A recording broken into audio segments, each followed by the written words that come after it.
2 నిమిషాల్లో పెరుగు చట్నీ చాలా సింపుల్‌గా చేసుకోవచ్చు. ఎలా చేయాలో చూపిచ్చేస్తున్నాను చూసేయండి. హలో అందరికీ. Welcome back to our channels మన సహనా రుచులు. నేనైతే ఒక పెద్ద ఆనియన్ చిన్న చిన్న ముక్కలుగా కట్ చేసి వేసుకున్నాను. 2 పచ్చిమిరపకాయలు వేసుకున్నాను.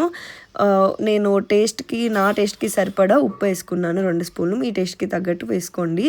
పెరుగు అయితే ఒక 5, 6 స్పూన్లు వేసుకున్నాను. గట్టిగా తినేవాళ్ళైతే ఇలాగే తినేయొచ్చు. అండ్ ఇంకొంచెం పలుచగా కావాలి అనుకున్న వాళ్ళైతే కొంచెం వాటర్ యాడ్ చేసుకుంటే చాలా బాగుంటుంది. మన రెస్టారెంట్ వాళ్ళైతే బాగా వాటర్ యాడ్ చేస్తారు. బట్ మనం కొంచెం యాడ్ చేసుకుంటే సరిపోతుందనమాట. మంచిగా కలిపేసుకొని కొంచెం వాటర్ యాడ్ చేసుకున్నాను. అంతే, చాలా సింపుల్ అండ్ ఈజీ అనమాట రైతా చేసుకోవడం. దాని తర్వాత పైన గార్నిష్ కోసం కొత్తిమీర అయితే చల్లుకున్నాను. సో ఇది వద్దనుకుంటే మీరు ఇగ్నోర్ చేసేయచ్చు. బట్ బాగుంటుంది. చూడండి ఎంత కలర్ఫుల్గా ఎంత బాగుందో.